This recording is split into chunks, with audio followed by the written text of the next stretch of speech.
నువ్వు ఇది స్ప్రే చేస్తుంటావు ఎప్పటికీ ఇది స్ప్రే చేస్తుంటా నేను. అట్లనా? అంటే ఇప్పుడు అప్సా వల్ల నీకు అంటే ఏం లాభం ఏమున్నది దీంట్లో? అప్సా వల్ల అంటే దాన్ని మందులు ఖరాబ్ కాకుండా దానికి చెట్టుకు అందించేలా ఉపయోగపడుతుంది. ఓకే, అంటే మామిడి తోటలో మీరు ఎన్ని సంవత్సరాలు స్ప్రేలు చేస్తారు? ఈ మామిడి తోటలో కనీసం ఇప్పుడు 6 సంవత్సరాలు అవుతాను నేను స్ప్రే 6 సంవత్సరాలు అవుతుందా? ఈ అప్సా వాడబట్టి ఎన్ని సంవత్సరాలు అవుతుంది? అప్సా వాడబట్టి ఎన్ని సంవత్సరాలు అవుతుంది? అప్సా వాడబట్టి 4 సంవత్సరాలు అవుతాను. 4 సంవత్సరాలు అవుతుంది. అంటే మీకు నాకు మామిడి తోటలోనే కాదు, నేను పొలంలో కలుపుకునే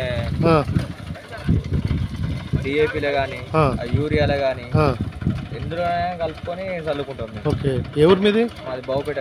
బావుపేట. ఎవరు మీ పేరు? నా పేరు Raj Kumar. Velupula Raj Kumar. Okay okay okay. So మొత్తానికి అయితే మంచిగా ఇప్పుడు ఇది అనేది వడ్లపోటీ గడ్డి మందు కొట్టేటప్పుడు కూడా దీన్ని వాడిన నేను. ఓకే, ఇది గడ్డి జావనికి.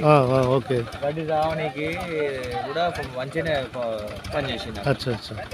మనకు మామూలుగా పిచ్చి గడ్డి చచ్చిపోవడానికి వాడతారు, అవునవునవును, అలా కూడా పోసుకొని దీన్ని వాడుతున్నాం. Okay okay okay. సో అప్సా మీకు మంచిగా పనిచేస్తుంది బాగా. Okay okay okay. Right Raj Kumar, thank you.